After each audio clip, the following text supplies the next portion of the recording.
you will never be able to guess what the highest form of intelligence is. I just read this on a scientific study. These are the people who are quietly outperforming everybody else around them. The highest form of intelligence is metacognition. It is the ability to think about your own thoughts.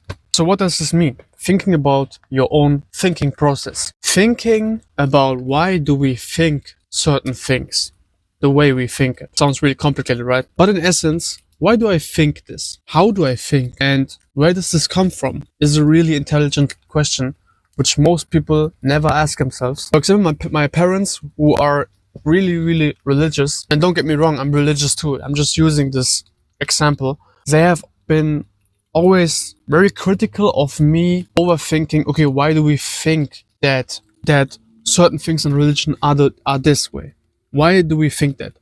Could it be that this phrase in this holy book has been misinterpreted? And the response was always the same. It's don't criticize, don't think about it. It's the holy book. But thinking about why we think about certain things in a certain way is actually pretty nice. So, for example, a lot of people just find themselves ugly, right? One example. But never do they think about why do they think this?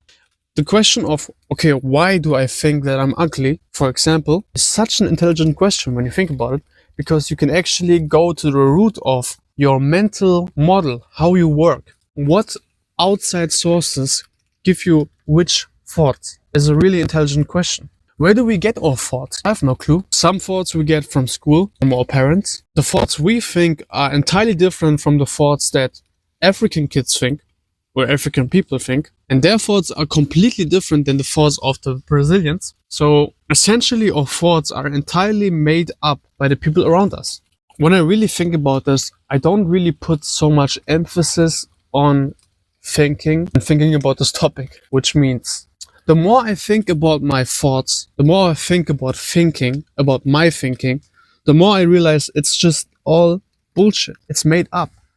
If I were in another place, I would think totally different from the version of me living here in Germany. Thinking is important to go through life, to obviously understand how certain things work, but it's only in the frame of the place you are in. So if I, for example, move to a different place, I will get so many new thoughts. And who knows, maybe these thoughts will change my life completely.